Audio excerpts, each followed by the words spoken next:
se presentaría esa película, lo terruquearían a Chaplin, ¿no?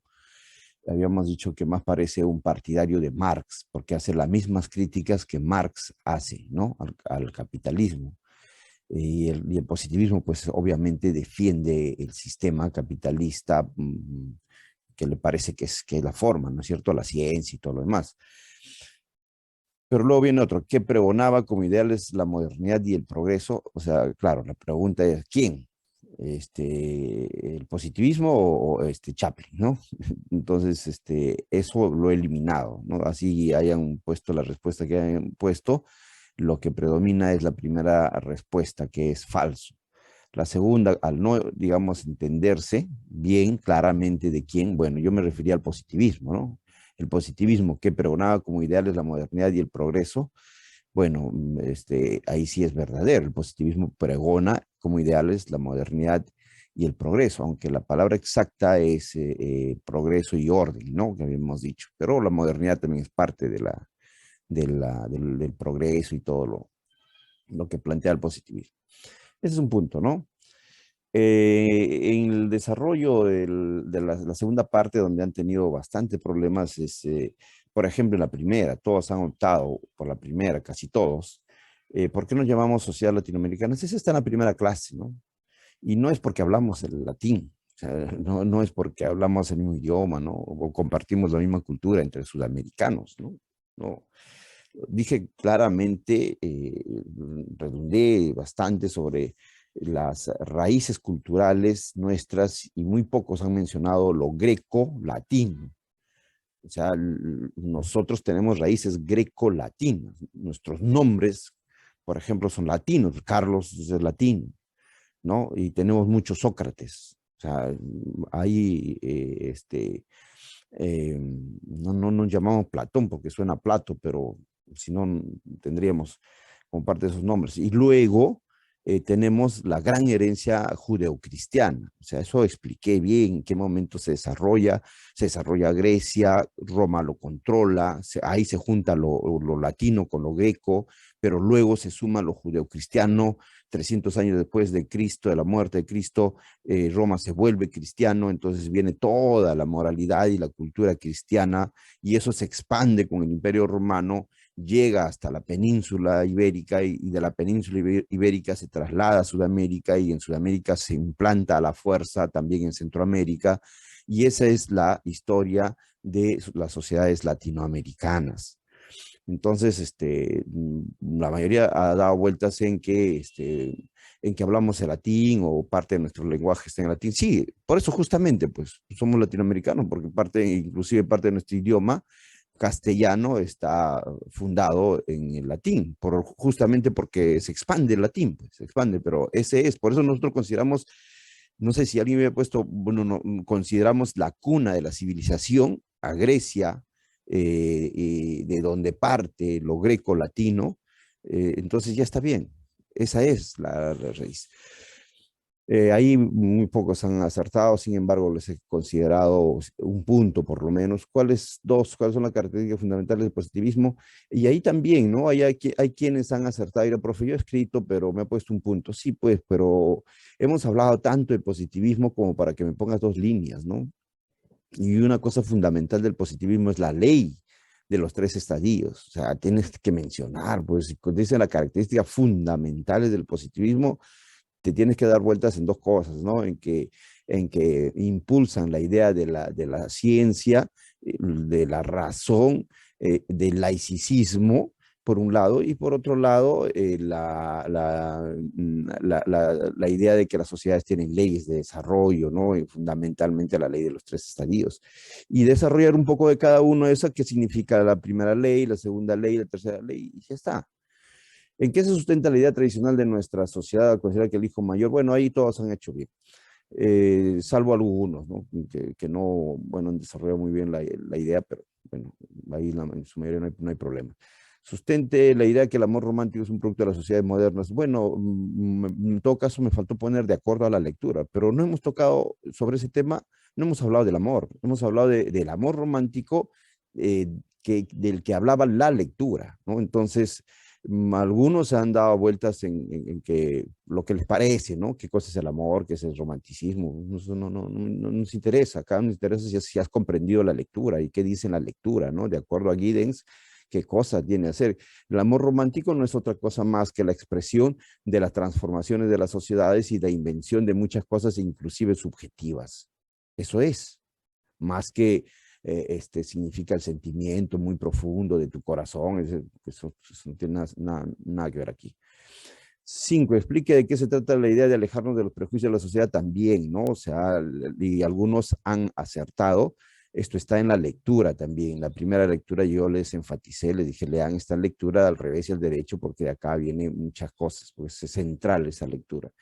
Alejarnos de los prejuicios, pues está en la lectura, ¿no? Que dice, básicamente, es que no podemos entender la sociedad, no podemos explicarnos la sociedad, los sucesos, los procesos de alrededor, de nuestro entorno, si es que no nos alejamos de los prejuicios, es decir, no de los prejuicios. Hay quienes me han puesto que, claro, nuestra sociedad es prejuiciosa porque nadie quiere pasar debajo de la escalera o no venden sal en la noche. No, de ese prejuicio no está hablando el Giddens, ni está hablando la lectura, ni le estoy preguntando yo. Les estoy preguntando sobre los prejuicios.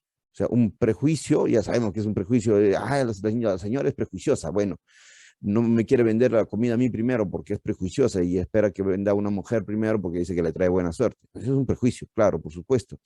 Pero la palabra prejuicio, cotidianamente hablando, que se utiliza, está basado justamente en esta idea de hacerse un juicio antes de. Entonces, esos son los prejuicios, ¿no? No el prejuicio del que se habla cotidianamente, sino el prejuicio como término sociológico. 6, según la sociología, la realidad social es de tipo histórico, porque, bueno, habíamos hablado también la primera, la segunda clase, que toda la realidad social es histórica. ¿Por qué? Porque, porque está determinado de acuerdo al momento en la historia en la que sucede, porque toda la realidad social está constituida, refleja un momento histórico, ¿no? Es por eso que era normal en los años, hace 2 siglos, casar a las mujeres, que los papás escogieran al novio, al esposo, ¿no? Hoy día no es posible, es una cosa antiética, inmoral, etcétera, etcétera. Entonces, ¿qué sucede? Antes sí valía, ahora no vale. Ya, bueno, es porque nuestras realidades sociales son históricas, es decir, van marcando un punto en la historia y van determinándose de acuerdo al contexto, ¿no? Van realizándose de acuerdo a cómo van desarrollándose las sociedades. Bueno, ahí están las explicaciones. Hoy día, después de clase, paso por la universidad, dejo estos exámenes y me voy a trabajar a la Universidad de San Marcos. Así que tienen ustedes para revisar por la tarde. El lunes, el martes, pondré las notas. Nuestro delegado está haciendo el consolidado de las prácticas. Ya les he entregado 4 prácticas, solamente me falta revisar la tercera, que la verdad que pensé que lo había revisado y ayer no, cuando lo quise enviar, me di cuenta que estaban sin revisar. Así que tendré que revisarlos regresando por la tarde y en la noche ya se los envío. Con eso ya tienen las 5 notas de práctica me prendió mi cámara. Eh, entonces, de las 5 prácticas sale un promedio, ¿no? Y ese promedio lo promediamos con el examen parcial. Y ahí tenemos ya la nota final, ¿ya? Así que eso es lo que vamos a hacer. Ahora, lo que estoy pensando es que eso tiene que estar en la hoja. Bueno, eso yo resolveré hoy día. Voy a conversar en Orce cómo hago. Pero eso es, para eso han servido y han funcionado las prácticas. Algunos que tienen tal vez 10, si en las prácticas han cumplido con todas sus prácticas, pues van a tener 16, 17, 15, 14, qué sé yo. Entonces, eso los va a ayudar, ¿no? Va a levantar su nota y no van a tener una nota desaprobatoria. Pero aquellos que tengan de repente, no sé, vamos a decir 12 en el examen parcial, pero si no han hecho ninguna práctica, bueno, pues van a bajar más bien, ¿no? Yo espero que hayan cumplido todas sus prácticas como se quedó, porque esa es la idea del curso. El profesor determina cómo va a llevar a cabo el curso, les indica claramente cómo va a usar el sistema de evaluación, etcétera, etcétera. Por lo tanto, hay que simplemente acatar, pues, ¿no? Y nada más. Bueno, no sé si sobre eso tengan alguna consulta más. Sí, profesor, disculpe, soy el alumno Giordano Salvador y he visto mi segundo informe, dice que está como tardío y rechazado, lo cual no es verdad porque el delegado lo cierra siempre a tiempo. Lo que hice creo que fue abrir el informe una semana después y por eso registra como que lo abrí una semana después. Y quizás con eso se confundió. Ya, mira, puede haber otro tipo de confusión menos lo que tú señalas, porque lo que envía el delegado viene empaquetado, yo lo descargo y lo guardo en una carpeta que dice informe número 2, 3, 4, 5. Entonces, al revisar, al corregir, se abre esa carpeta y se empieza a corregir. Entonces, yo encuentro en esa carpeta un informe que es anterior, entonces yo lo rechazo porque está en una carpeta que no corresponde. Entonces yo no puedo haber equivocado de fecha, ¿no? Porque cada paquete viene y entra a una carpeta. Lo que claramente está sucediendo ahí es que se ha enviado ese informe, el informe 1, digamos, se ha enviado con el informe 2. Por eso es que está en la carpeta número 2. ¿Entiendes? Ahora, ¿cómo ha sucedido eso? Bueno, coordina, conversa con el delegado, dile por qué mi informe aparece en el informe 2. Mi informe 1 aparece en el informe 2. El profesor lo ha rechazado. Pero mira, aquí está el correo que yo te envié de la misma fecha y entonces el delegado también. Ustedes encuentren la respuesta, porque la equivocación no es mía, repito. Yo descargo la carpeta y la guardo con el nombre preciso. O sea, no estoy viendo uno por uno, no, peor, yo no tengo ni tiempo para hacer eso. O sea, descargo y coloco el nombre, ¿no? Entonces no se me va a filtrar un examen a esa carpeta. Mejor primero revísenlo ustedes, ¿ya? ¿Qué puede haber pasado? Y luego, Luis me dirá, profe, creo que ha sucedido aquí el problema y si me envían ¿no es cierto?, una prueba, un correo o algo así que indica que la fecha ha sido dentro del tiempo establecido, y yo te voy a considerar, no tengo ningún problema. ¿Alguna otra consulta?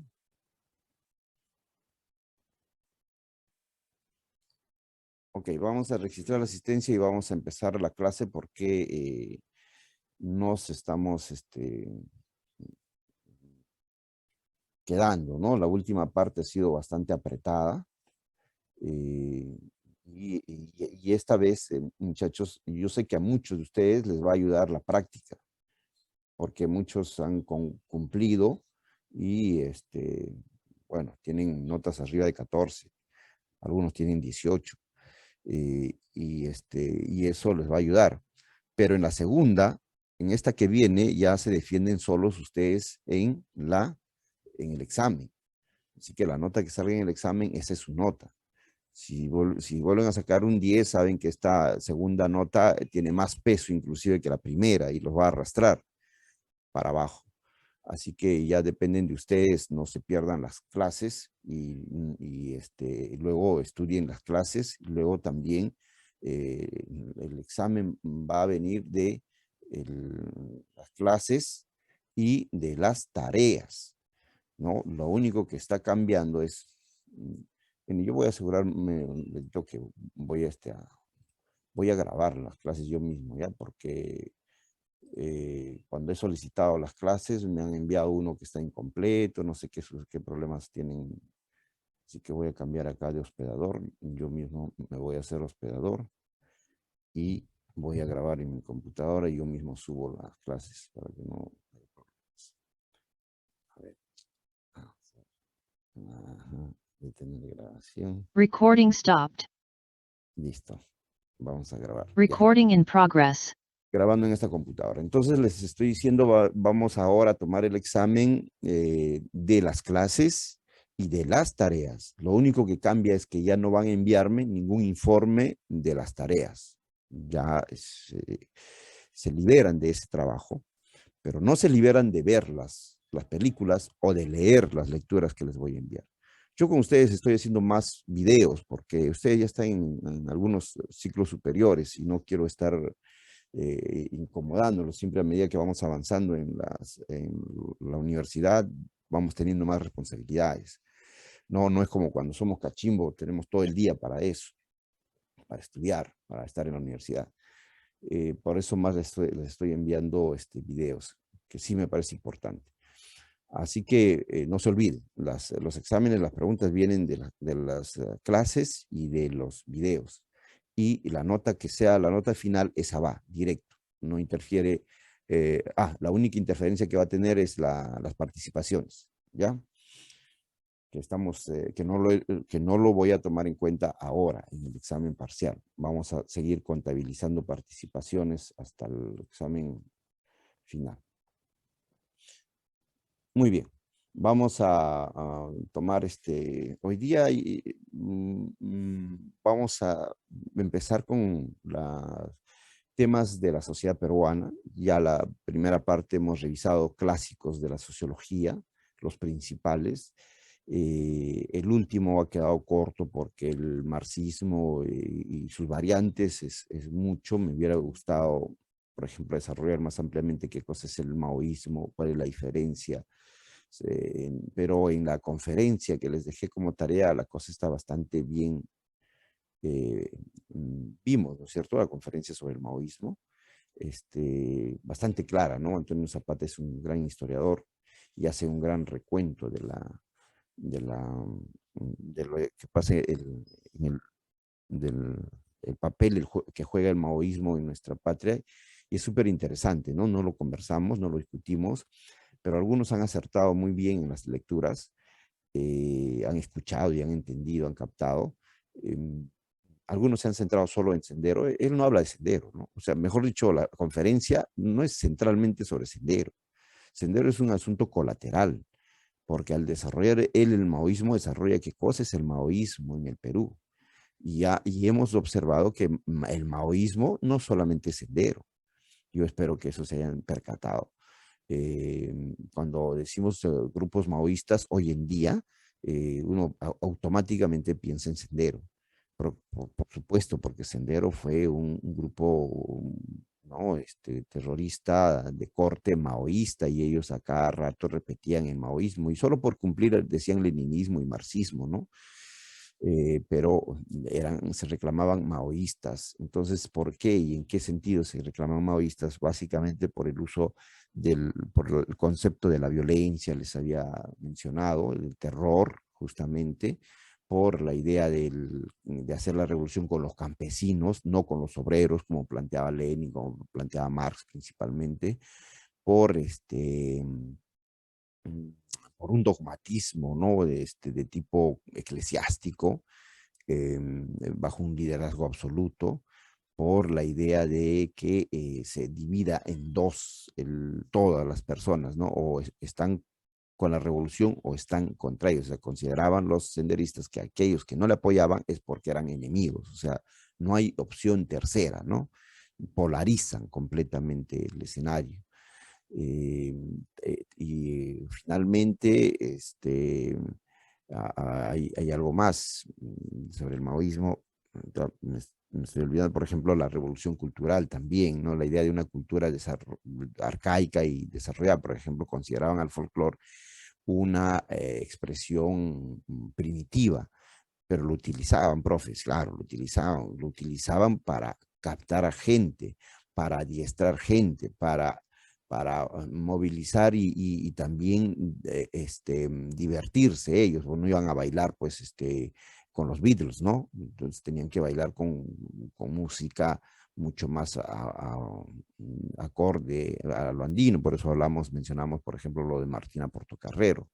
En fin, entonces en la gran conferencia nos enteramos que los grupos maoístas no solamente de Sendero Luminoso, sino otros grupos como Patria Roja, como Bandera Roja, fundamentalmente grandes grupos que tuvieron mucho que ver en la política y en la formación de lo que más adelante va a ser Izquierda Unida, que es el único momento en el que la izquierda tuvo un apogeo y tuvo una presencia política con el alcalde Barrantes, Lingán, y que casi le gana Bueno, la verdad, si no hubiera sido Alan García el candidato, hubiéramos tenido el primer presidente de la izquierda, ¿no?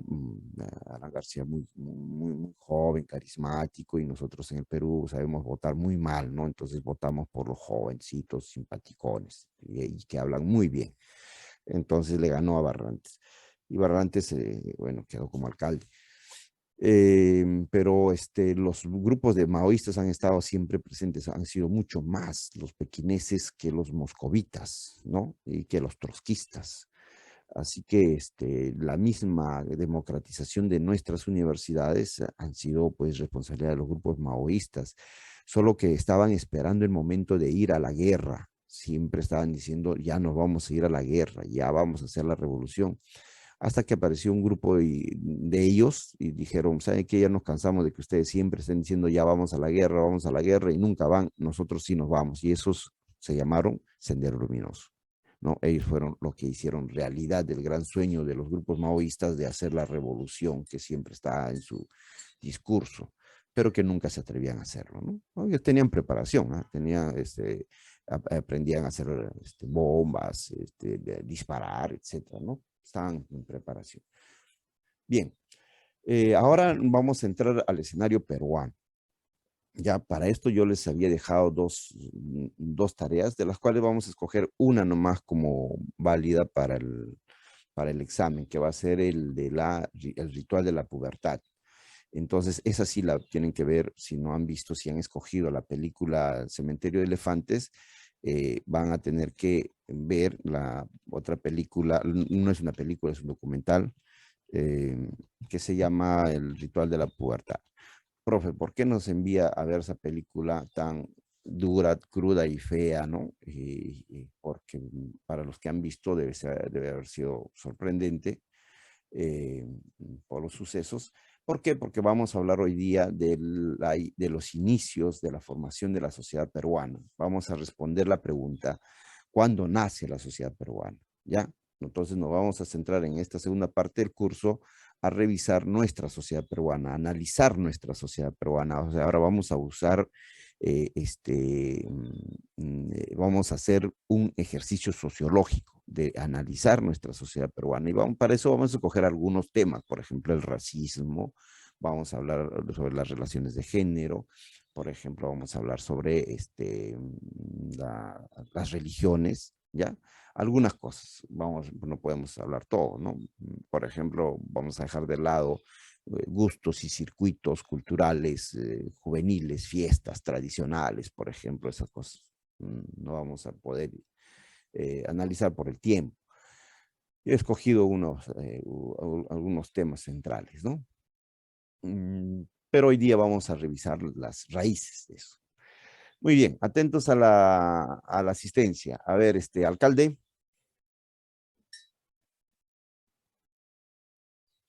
No está. Barrantes. Presente. Campana. Presente, profesor. Carrasco. No está. Chiara.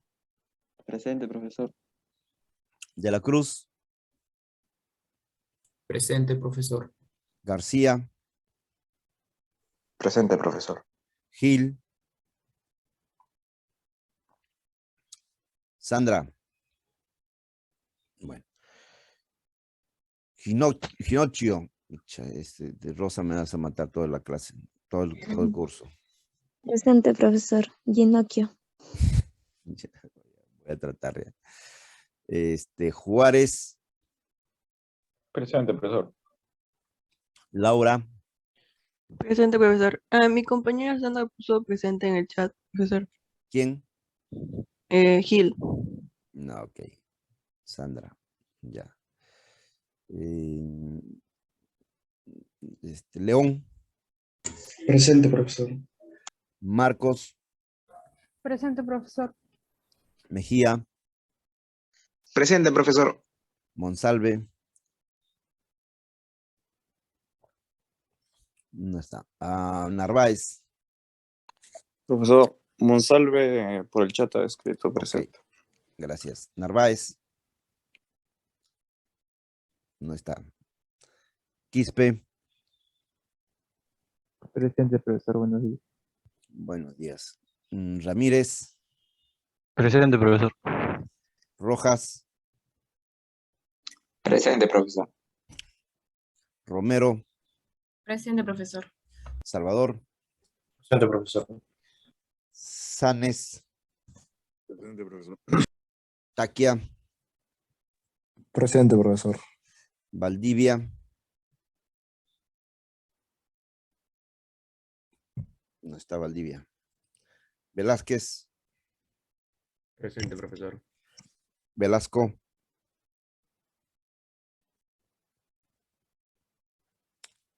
Vera Presente, profesor. y Zacarías. Profesor, disculpe, Presente, profesor, buen día. Carrasco lo escribí por el chat. ¿Quién? Carrasco Girón. Carrasco y Monsalve, ¿no? Zacarías, profesor, ¿me escuchó? Buen día. Sí. Presente. Sí, ya te escuché. Carrasco y Monsalve, vamos a ver. Ya, Monsalve, Uriarte y Carrasco. Luis, ya. Listo. Bueno, vamos rápidamente. ¿Alguien quiere opinar sobre las tareas? ¿Cualquiera de las dos?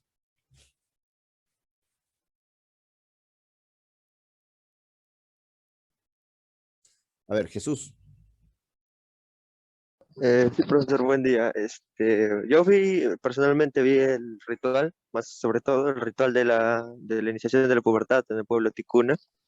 Y sí me pareció interesante, ¿no? Toda la cosmovisión que tenían, como nos comentó la evaluación de las sociedades, se veía y no como nosotros vivíamos en un mundo como totalmente diferente, ¿no? Ellos habían construido su propia sociedad con sus propios mitos, sus propias creencias, como que vivían entre ellos, ¿no? O sea, como que no conocen lo que es acá otro mundo, ¿no? Acá la ciudad, toda la pesadez, el automatismo y todo ello. Ellos viven en un mundo más alineado con la naturaleza, con sus dioses, ¿no? Algo que, según lo que vimos, ya pasamos nosotros, ¿no? A través de la historia. Y es interesante los bailes, todos los rituales que realizan, ¿no? Con el fin de fortalecer la sangre, como dicen ellos, que es lo más importante que ellos consideran que existe, ¿no? Todos los bailes que realizan, cómo consideran que los espíritus vienen a visitarlos, ¿no? Incluso hay en zonas del Perú que yo personalmente soy de Huancayo, entonces ahí aún quedan, ¿no? Muchas costumbres que tenemos y se sigue creyendo en esa parte de los espíritus, de muchas leyendas, ¿no? Los duendes, el Muki, no sé, muchas leyendas que existen en la sierra. Entonces, sí nos lleva a reflexionar, ¿no? Cómo chocan esos dos mundos, o cómo sería si es que la modernidad llegase a esos pueblos, ¿no? Eso es lo que yo pensaba mientras veía el documental, o sea, cómo es, no sé, parar una chica de esa localidad al costado de una chica moderna de acá de la ciudad. Entonces, una chica de ciudad no aceptaría o quizás lo vería raro todo eso, ¿no? Cómo hacían el ritual, le arrancan los cabellos y todo eso, pero mientras para la otra chica es lo normal, ¿no? Entonces, Sí, ahí también entra un debate de lo que es normal y lo que no es normal. Ajá. Sí, eso sobre sí, todo por eso me interesa de eso comentar. sí, claro, mira, hace unas décadas la respuesta hubiera sido sencilla, o sea, que es normal y que no es normal, o que está bien, que está mal, la respuesta hubiera sido directa. Estos pueblos están haciendo las cosas mal, estos pueblos están atrasados, estos pueblos necesitan modernizarse, estos pueblos necesitan ayuda, auxilio de la civilización para dejar de hacer estas cosas tan terribles, tan arcaicas, ¿no? Sin sentido, etcétera, etcétera. Porque teníamos todavía herencia del positivismo. O sea, les comenté, hablábamos que el positivismo es una fiebre del siglo XIX y que como todo a nosotros nos llega tarde, nosotros el positivismo recién nos llega en el siglo XX, entonces el siglo XX en el Perú éramos positivistas totales, pues, o sea, había inclusive presidentes de los años 50, 60, presidente um, Bustamante, inclusive propuso que no, que la gente indígena tuviera más contacto con la gente de la ciudad, como que enviar gente de la ciudad para que tuvieran un nuevo mestizaje, para que dejaran de ser indios, ¿no? O sea, indígenas, y que se casaran más con gente blanca, o traer más gente blanca de Europa, para que hubiera más cruce racial en pro del mejoramiento de la raza. O sea, ahorita hubiera estado feliz diciendo, abramos la puerta a los venezolanos para que mejoren la raza. Y hay quienes aún piensan así, ¿no? Ha habido un comentarista deportista al que lo han expulsado de Exitosa, señor, usted sabe más de deporte que yo, ¿no? Él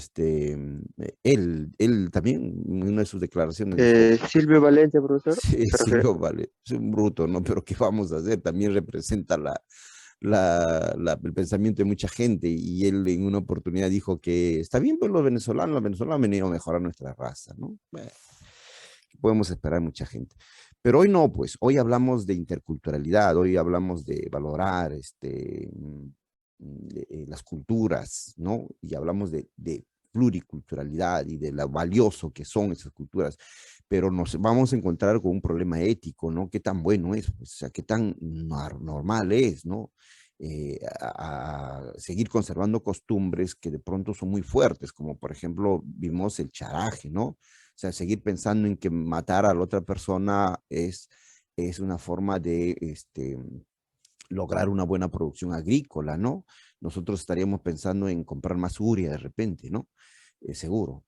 En fin, entonces eso es lo que tiene, o sea, lo interesante de estos documentales, Charaje, el ritual de la pubertad, y así tengo 100 documentales para poder verlos, es que nos llama la atención que el Perú del siglo XXI todavía tenga pueblos, o sea, porque ellos forman parte de la nación, forman parte de nosotros, forman parte del Perú, son peruanos en el siglo XXI. Ese documental no tiene más de 3, 4 años. Entonces, o sea, hay que pensar que nosotros, ¿qué está pasando, no? ¿Qué tenemos, no? Ese es el punto. Vamos con Javier. Taki. Buenos días, profesor, ¿se me escucha bien? Sí, sí, te escucho. Bueno, en lo particular yo vi lo que vendría a ser la película Cementerio de Elefantes y realmente me pareció muy interesante, ya que más que todo me llevó a una reflexión total, ya que el personaje de por sí se ve golpeado por, se podría decir, por la pérdida de todos los seres que eran cercanos a él, ya sean por errores de él mismo o por, se podría decir, circunstancias de la vida. Y me llevó a reflexionar, y es el hecho de que hay una creencia de que, o sea, el destino se lo hace uno mismo. Sin embargo, me voy al punto o al hecho de que, ¿qué hacer cuando pierdes a todas las personas y no tienes a nadie que te aliente a sobrepasar esa mala situación? O sea, es muy fácil decir que nosotros, por ejemplo, tenemos el apoyo de nuestros padres o ya sea un cercano o un tutor para poder salir adelante, pero ¿qué hacer cuando no tienes a nadie? O sea, me llevó a esa reflexión. Muy bien, sí, muy, muy cierto. Muy bien, Javier. Muchachos, yo les recomiendo esa película. Puede ser una película, es más para pasar el tiempo y aprender mucho de ello. Siempre vean las películas con ojos sociológicos, es decir, como lo que les dije en el inicio, en lo que no les puse en el examen, es la imaginación sociológica, esto de salirse de los prejuicios y de observar con open mind, o sea, mente abierta, ¿no? Siempre buscando detrás qué cosa quiere decir, ¿no?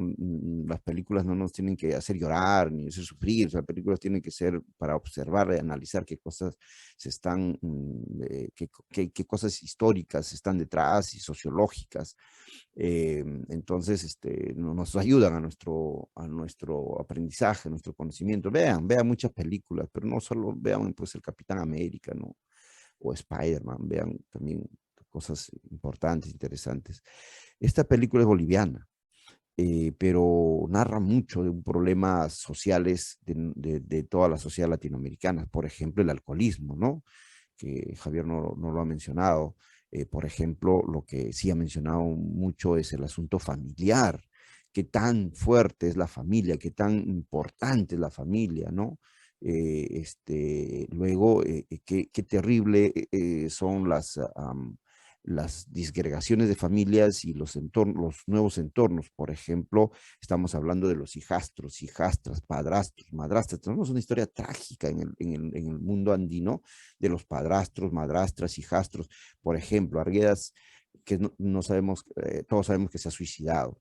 Y entre sus más grandes problemas psicológicos que tenía José María Arguedas, justamente fue su experiencia con su hermanastro, porque su papá se casa con otra señora y lo lleva a él a vivir con esta nueva familia que él tiene, y esa señora tenía su hijo, que era más grandecito, más grande que Arguedas, y la señora era también gamonal, ¿no? O sea, tenía poder. Arguedas es de familia, por si acaso, es de Misti, ¿no? No es un indígena para nada, además era blancón, de ojos claros, fisonómicamente tampoco se le notaba que no era nada indígena. Pero justamente en este entorno familiar, en estas circunstancias, como diría Javier, es que él aprende a querer al mundo andino y a conocerlo, porque el hermanastro lo botaba, pues como el papá se iba a trabajar, entonces el hermanastro hacía el disfrute en la casa, ¿no? La mamá salía a ordenar la hacienda, entonces el hermanastro era el rey. Y el hermanastro era pues un clásico gamonalío, ¿no? De esas, abusivo, machista, violaba a las mujeres. Una de las cosas que más le causó impacto a Argueda fue que él violaba a una señora, una indígena, cuyo hijo era su compañero de colegio de Arguedas. Esa cosa le impactó demasiado. Luego, otra cosa que le impactó fue que le quiso obligar a Arguedas a hacer lo mismo que él, ¿no? Abusar de las indígenas, porque así era el mundo, ¿no es cierto? Gamonal, muchos hacendados eran pues simplemente abusivos y tomaban a las mujeres, más aún si eran esclavas. Y si eran siervos, simplemente porque no eran los campesinos, los indígenas nunca fueron esclavos, pero fueron siervos, las tomaban cuando querían. Y ni qué decir con las esclavas, pues, ¿no? O sea, Pancho Fierro, por ejemplo, es un clásico ejemplo, un producto de un gamonal, de un patrón en una esclava negra, y es por eso que él va a ser libre, porque el papá no lo reconoce, pero a cambio le da la libertad, le dice, está bien, ya, mira, yo no voy a firmar ese hijo, ya, no sé, saliste embarazada, pero por supuesto, ¿de quién más iba a salir embarazada? ¿No? Y porque era medio desteñido ya Pancho Fierro, su esposo de la señora era negro, otro negro, ¿no? Otro esclavo, y su hijo le nace mestizo, entonces obviamente era hijo del patrón. La tienen que retirar de la hacienda donde nace, no le da su apellido, pero le da su libertad. Y es la hermana de la mamá de Pancho Fierro quien le inscribe con su apellido materno del papá, del Fierro, ¿no? Porque el tipo tenía un nombre, creo que Rodríguez del Fierro, algo así era. Entonces la hermana le pone, con la oposición del señor, le pone del Fierro, por eso es Francisco del Fierro. No existe papá, o sea, no tiene papá, no tiene papá, porque no lo reconoce el papá, ¿verdad? El esposo de su mamá, y tampoco lo reconoce el verdadero papá biológico, que es el hacendado, ¿no? El gamonal. Entonces esas historias eran muy comunes, pero decíamos que el entorno familiar y estas disgregaciones muy clásicas, hablábamos de Arguedas, entonces Arguedas pasa eso, ¿no? El hermanastro es muy abusivo, y él cuenta, está grabada su voz, se repite varias veces en YouTube, que él, la primera vez que se quiso suicidar fue cuando tenía justamente 11 años, y el hermanastro le había tirado el plato de comida en la cara y le había dicho, pues tú no vales ni lo que comes. Entonces él se fue al campo verde, se echó en el césped, miró al sol y le dijo, o al cielo, y le dijo, por favor, Dios llévame, no quiero estar aquí. Esa fue la primera vez que él quiso suicidarse. Luego tuvo varios intentos de suicidio y finalmente se mató, ¿no? dictaba clases en la Universidad de La Molina, para los que no saben, ¿no? Y bueno, les dijo a sus alumnos, un ratito me voy a los servicios higiénicos, ya vuelvo, fue al baño y se disparó, ¿no? Nunca volvió a terminar la clase.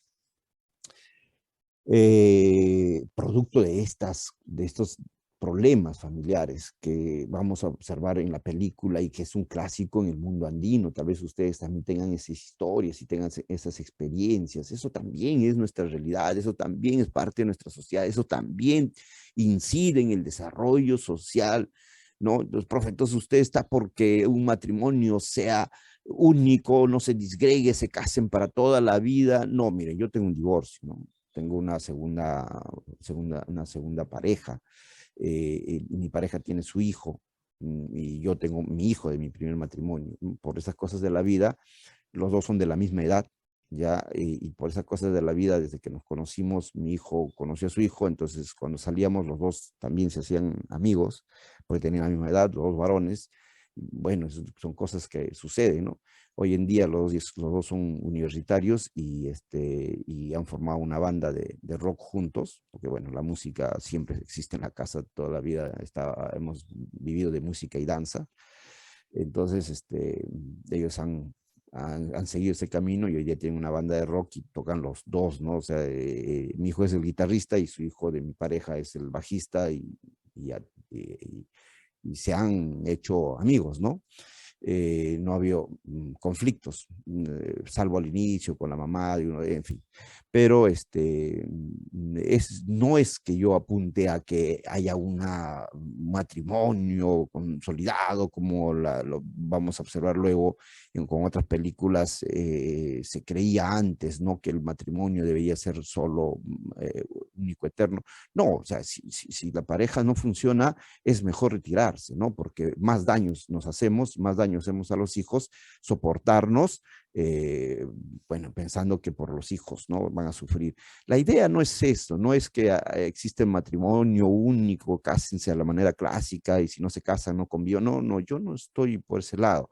Estoy por el lado de poder formar otra familia si no funciona, las primeras familias, pero ser más maduro, ¿no? O sea, no llegar a ser un padrastro, pues, o una madrastra, ¿no? O un hijastro. Bueno, eso es lo que se va a observar en la película.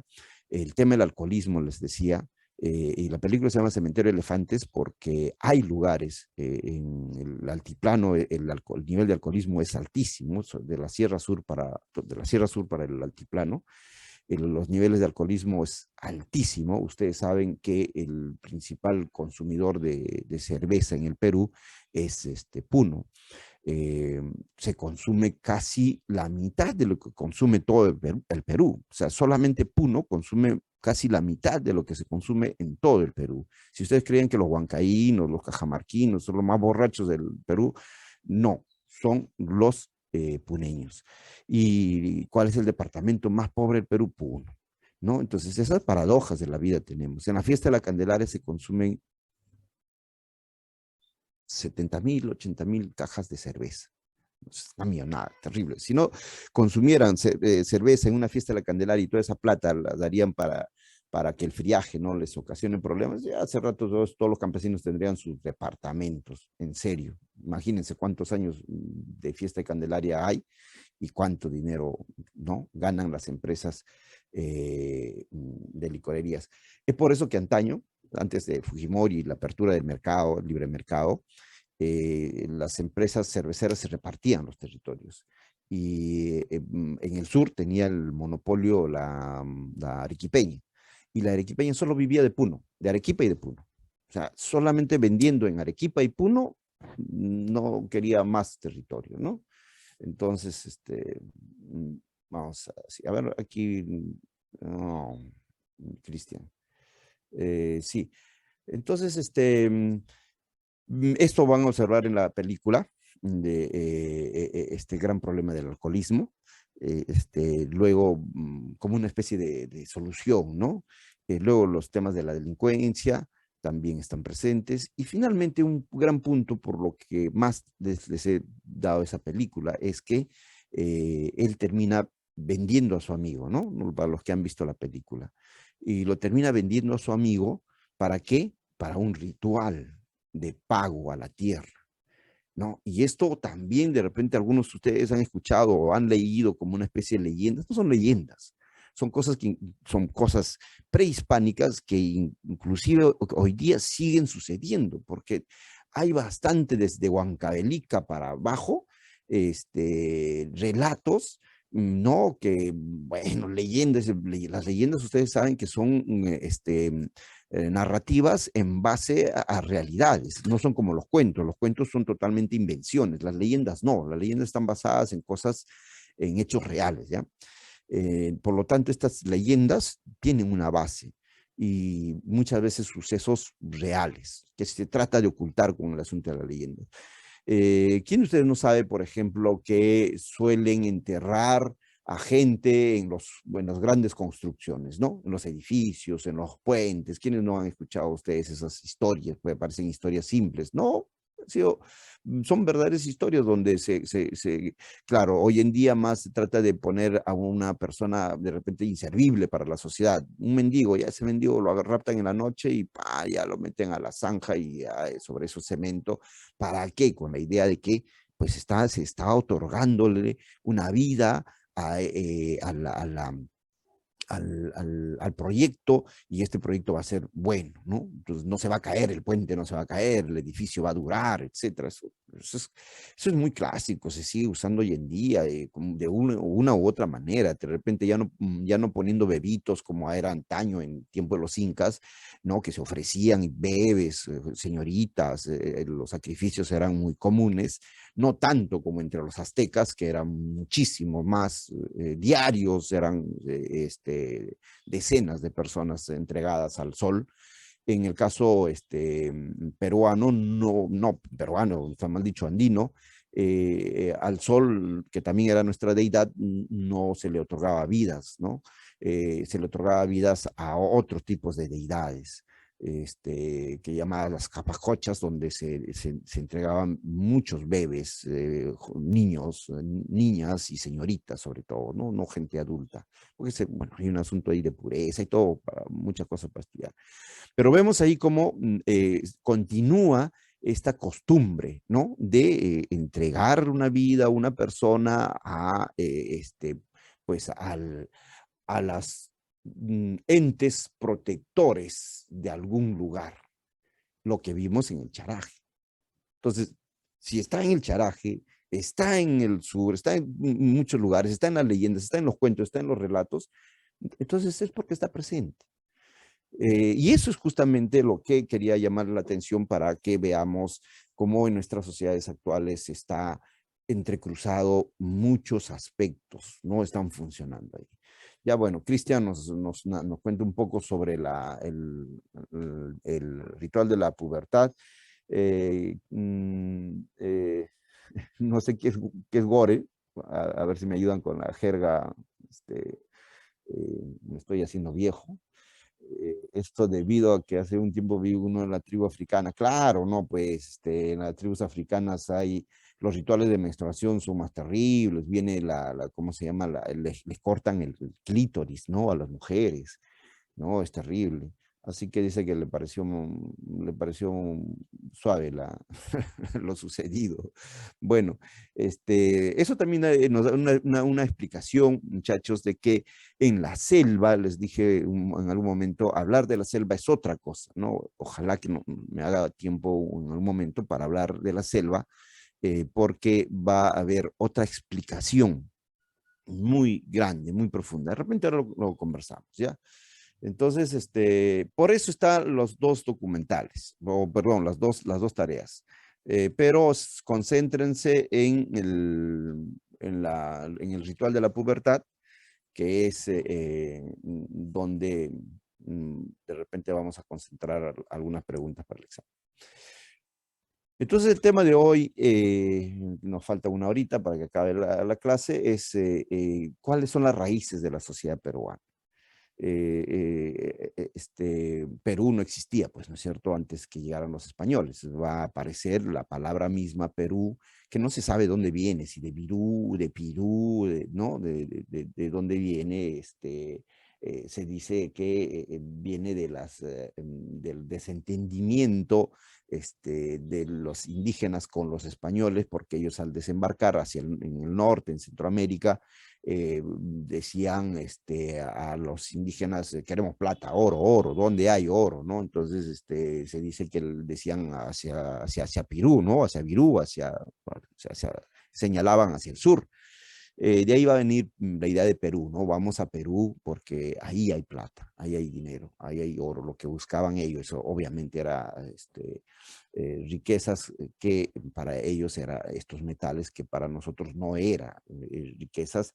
No tenían valor de canje, pero sí tenían valor de prestigios, es decir, el oro, la plata y las aleaciones no eran usados comúnmente, sino para algunos ornamentos de la gente de prestigio y para algunas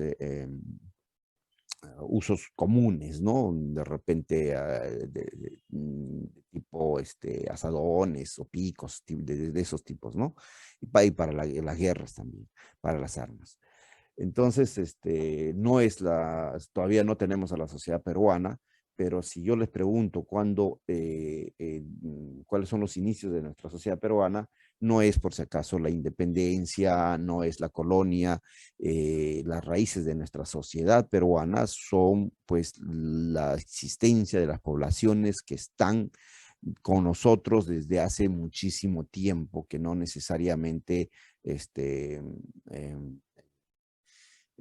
son del tiempo del mestizaje, que es la colonia. Mucho cuidado con eso. Y nosotros hablaríamos de pronto que todo tiene sentido, nuestra actualidad, si es que en la colonia hubiera sucedido, por ejemplo, con lo que sucedió con Norteamérica, que son dos tipos de colonización muy interesantes, ténganlo en cuenta, ¿no? Vaya a ser que les pregunte.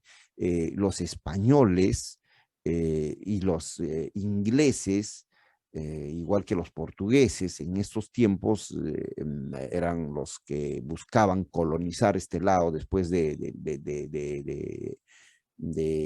Colón y de Américo Vespucio. Hay una fiebre por encontrar estos territorios que ya había sido descubierto por sociedades asiáticas, ¿no? Que habían llegado, pero cuyo objetivo no era pues colonizar estas tierras. De los europeos sí, siempre han vivido con la intención de controlar, de buscar riquezas, de extraer, de expropiar, etc. Pero vean cómo los ingleses y en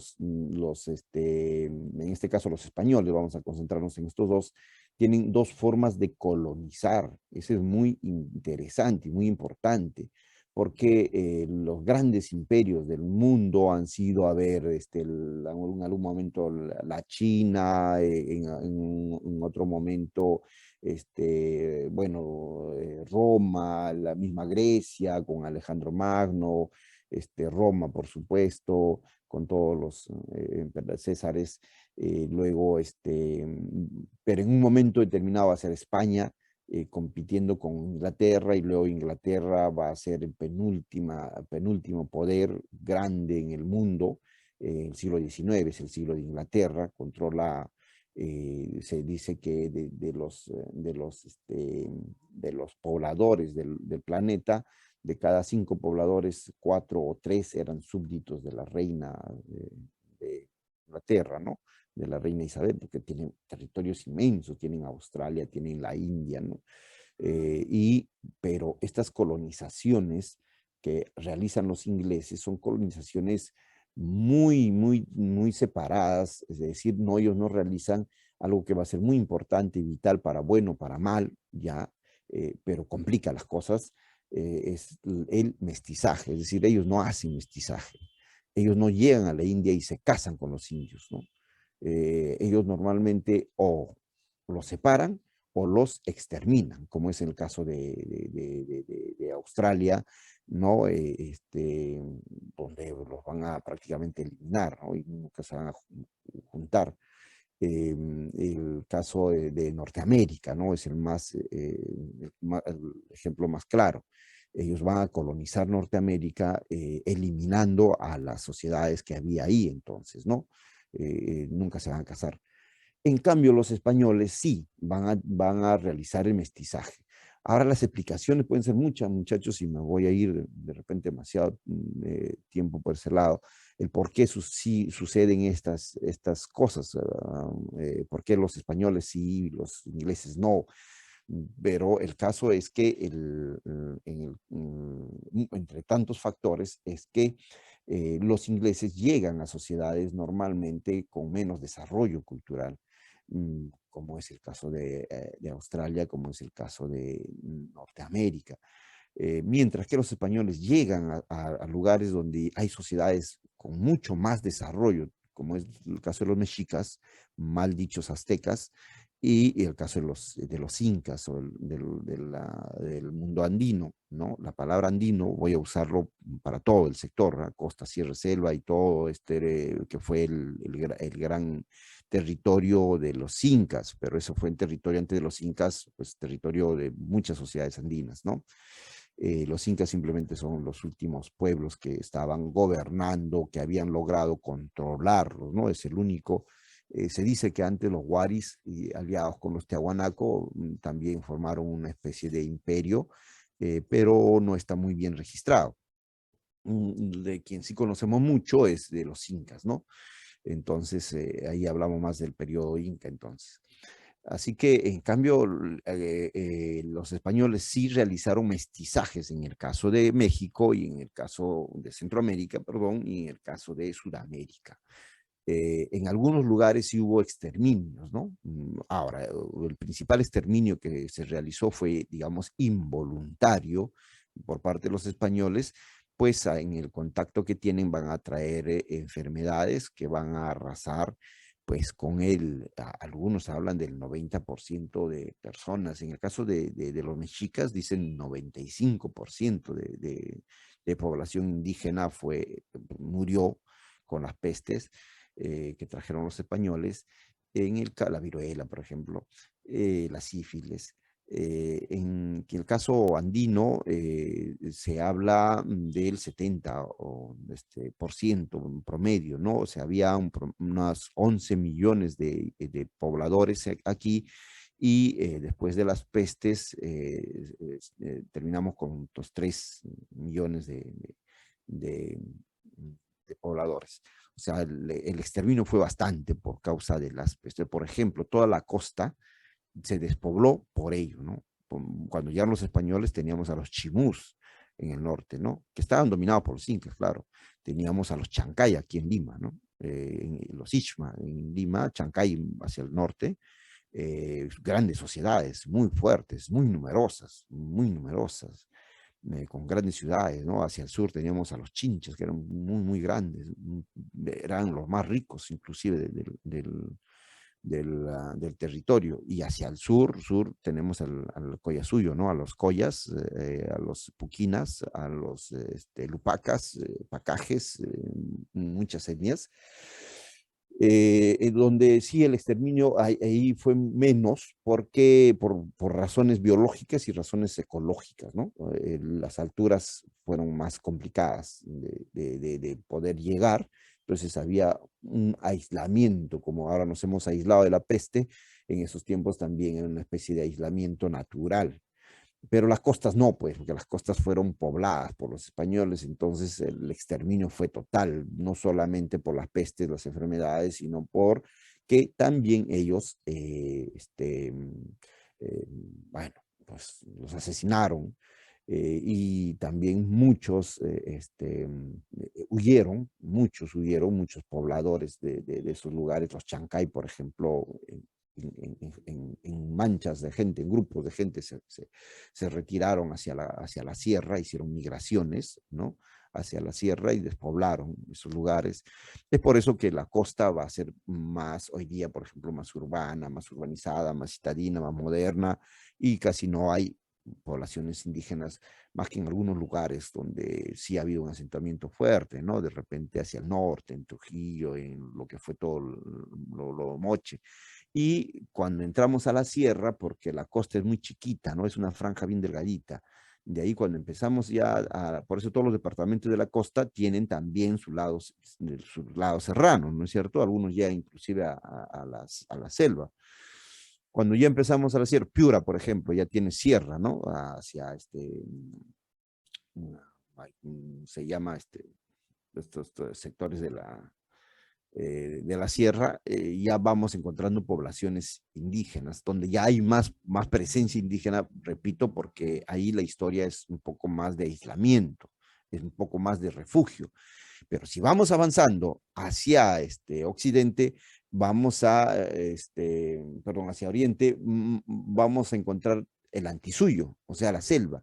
Esos ya van a ser refugios naturales total y van a ser espacios de reservas naturales, ¿no? Es donde las poblaciones se van a concentrar y se van a aislar, ¿no? De manera natural de las poblaciones de la sierra, de la costa, y sus grados de desarrollo van a ser mucho más lentos.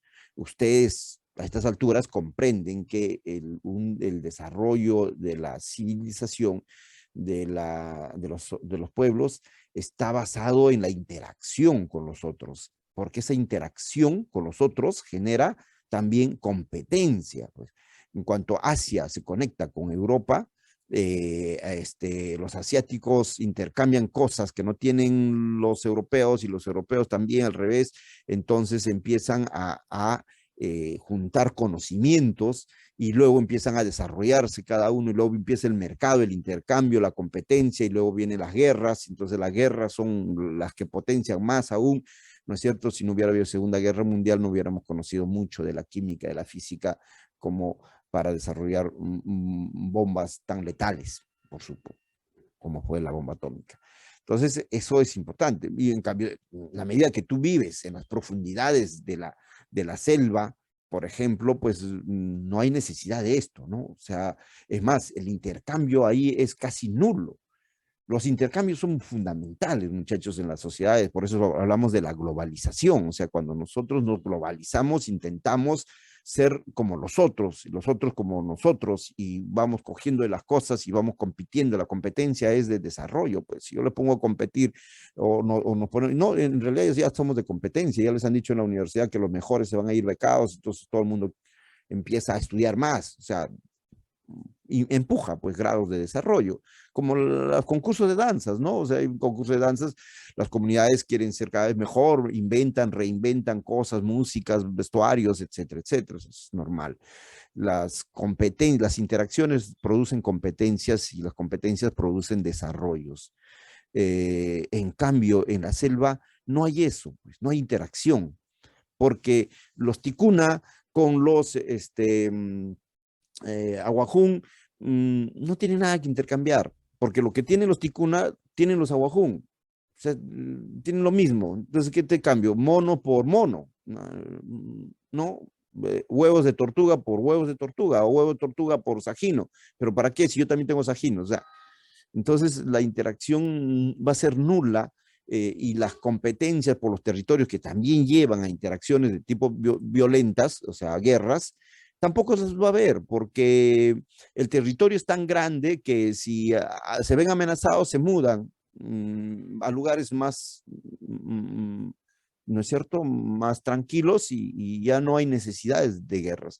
Lo bélico entre los grupos sociales de la selva es con los animales, con la naturaleza, ¿no? Hay que defenderse de los animales salvajes, hay que cazar. Para eso se desarrollan principalmente las armas, no tanto porque hay guerras, aunque sí, pues hay encuentros violentos en algún momento.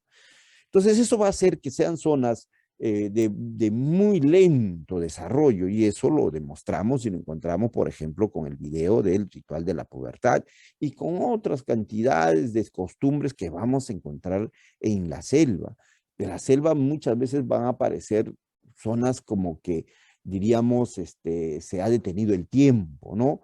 Como que la Galápagos, así, social, cultural. Inclusive tenemos todavía gente y poblaciones no contactadas. Es increíble, ¿no es cierto? A estas alturas. O sea, gente que, por ejemplo, no tiene ni una vacuna, ¿no? Gente que no sabe. Entonces, encontrarse con ellos es un riesgo porque le transmitimos alguna enfermedad que la cual nosotros ya somos inmunes y los arrasamos. Entonces, por eso se procura a los no contactados, seguir dejándolos como no contactados, ¿no? Una cosa así. ¿Ok? Más o menos, entonces, ese es el panorama que tenemos en el mundo andino y esas son nuestras raíces, porque esos ticuna que ya existían en el tiempo de la llegada de los españoles, en el tiempo de los incas, han estado permanentes ahí y sus grados de desarrollo en el antisuyo, ya en la selva, en la Amazonía, son desarrollos lentos y ya les estoy explicando en gran parte por qué. Pues no hay necesidad de más, no hay necesidad de más. Inclusive hoy en día no hay mucha necesidad de la tecnología, siempre han sido menos interesados en estas cosas materiales de la modernidad. Eso también es un tema súper interesante porque a ellos siempre les ha importado poco estas cosas, ¿no? Por ejemplo, cuando llegaron los caucheros, ellos encontraron en los indígenas mano de obra barata, pues ahí está cantidad de indios, ¿no? Entonces decía, ¿sabes qué? Acá la hacemos, facilita, porque estos jóvenes, esta gente, les engañamos, pues, el jornal se pagaba, digamos, en Lima 100, a este le vamos a pagar 10 y va a trabajar, por 10, sobra, les engañamos, ¿no? Y les ofrecieron 10 y ellos decían, ¿yo qué hago con este 10? ¿No? Pero es plata, pues, te sirve. No, yo, no, o sea, lo miro y para qué, no sé, no como cuando le dieron la Biblia, ¿no? Al Inca dijo, ¿qué hago con esta cosa? ¿No? No les importó, no, porque vamos lo puedes comprar, no les importó. Por eso es que hubo bastante matanza con los, y por eso es que funcionó en forma de esclavismo, ¿no? El tiempo de los caucheros, y por eso es que también llevaron gente de otro lado, porque cuando no hay un entendimiento racional sobre lo que estás hablando, pues ni modo, o sea, ¿cómo haces tú un intercambio, no? Eso le va a pasar a los incas, o sea, los incas los van, por ejemplo, a los Ashaninka los van a dominar, ¿no? Los van a conquistar, pero, a ver, yo les pregunto una cosa simple, les digo una cosa simple, ¿qué hacemos con alguien que tú lo dominas, pero no entiende lo que es dominar, ser dominado? O sea, dice, ¿sabe qué? Ya ahora tú me perteneces. Y yo no entiendo qué es eso. Entonces, si con alguien que no tiene tu lógica de pensamiento no puedes hacer nada. Y eso es lo que va a tener la selva, tener una lógica, un concepto diferente, una lógica de pensamiento diferente a la gran civilización andina que se había desarrollado antes de la llegada de los españoles. Y esto es muy fundamental, muchachos. Escúcheme bien. El mundo andino que había, para la llegada de los españoles, había sido gobernada, controlada, ¿cómo se dice? Conquistada por la fuerza, por un pueblo, que son los incas, que vamos a llamar como los incas, ¿no? Que logran conquistar vía sus territorios, vía su ejército, a gran parte de poblaciones. Van a ser estas poblaciones sojuzgadas. Muchas veces, vamos a ver luego el rol del indigenismo. El indigenismo nos va a contar una falsedad, nos va a decir que el mundo inca era una cosa, inclusive se va a escribir un libro que se llama El Imperio Socialista de los Incas, una cosa así estrambótica, ¿no? Imperio Socialista en los Incas. El socialismo no existía todavía, pero ya los incas lo habían inventado, ¿no? Entonces, bueno, esa es una alegoría, ¿no? Para decir que el tiempo inca era bueno, no era hermoso, y para nada, para nada. Los incas controlaron a los pueblos con mucha violencia, a los huancas, por ejemplo, que se resistieron. Cuando los vencieron, exterminaron a casi el 90% de niños. A los jefes principales los deportaron al Collasuyo, a Puno, al altiplano, donde hoy día es Huancané, justamente por los huancas. Fueron terribles. Con los chachapoyas los eliminaron a las mujeres. Con los cañaris, ni qué decir, ¿no? Los chancas, ya los chancas los exterminaron. Lumbreras, hay videos en YouTube, tranquilamente pueden revisar. Cuando los vencen a los chancas, los chancas fueron los únicos que casi los vencen, ¿no? A los incas. Que los incas recién estaban creciendo también, cuando se enfrentan a los chancas. Prácticamente fueron vencidos, y ahí aparece que va a llamárselo Pachacute, que va a eliminar, va a ganar la batalla, venciendo al jefe, que no recuerdo el nombre ahorita de este gran jefe, Chanca, que en Apurímac, que está ahí su gran estatua ahora, y los vence y los persiguen y los exterminan completito. Todo lo que hoy día es la zona chanca y que ellos se consideran chancas, no son chancas. Lo dice Lumbreras, no lo digo yo. Y una gran cantidad de ellos que logran escapar, se escapan huyendo a la selva, donde están hoy día los lamas. Ellos se consideran descendientes de los chancas, hablan quechua. Ya, esto está en Tarapoto, ¿no? Entonces, y van a repoblar esos sectores porque quedan despoblados. Los chancas es una gran cultura, una gran sociedad. Del tiempo de los waris eran importantísimos. Van a ser exterminados. Digamos, la crueldad, la violencia desarrollada también es en el caso del Collasuyo, Ayaviri, es el sector donde hay una matanza inmensa a los collas, porque los collas son los más duros, los más recios, ¿no? En defenderse de los incas. Ellos tuvieron dos grandes enemigos que fueron difíciles de doblegar, que fueron los collas y que fueron los cañaris hacia el norte, en Ecuador y en Bolivia, ¿no? Esos dos sectores fueron muy terribles, muy difíciles de doblegar. Al final los van a doblegar. ¿Y qué cosa es lo que piden cuando luego los conquista? Les piden gente para sus batallones, para seguir creciendo su ejército, ¿no? Por las puras, ¿no? Porque llegaron 200 españoles y se tiraron abajo. Y luego piden mujeres, niños para sacrificios, y fundamentalmente cosechas. Las principales cosechas iban para el Inca. Por eso hay historiadores que mencionan que, por ejemplo, el maíz, que era el grano más exquisito que se conocía en ese tiempo, las poblaciones sometidas por los incas probaban el maicito, el resto, porque las principales y los más ricos maíces, choclos, eran recogidos y entregados para los incas. Y ellos lo distribuyen entre sus poblaciones, en sus allegados, sus ejércitos, etc. Y los poblados, las comunidades que estaban sometidas, por ejemplo, acá los canteños, ¿no? Los yauyos, pues se quedaban con lo peor y pasaban hambre. Por eso se explica que cuando llegan los españoles, la mayoría de los pueblos se van a aliar a los españoles, principalmente los sausas, los huancas, pues es lo mismo, ¿no? Sausas, huancas, es el mismo territorio, simplemente tienen nombre diferente, pues es la misma sociedad. Fundamentalmente ellos se van a aliar a los españoles y ellos van a intentar y van a querer ser como los españoles. Por eso es que hay danzas que se asemejan, por ejemplo, la tunantada, la chonguinada, son danzas donde el poblador se disfraza de español y quiere ser como el español. Por eso el mestizaje va a ser más fuerte y más rápido en el Valle del Mantaro.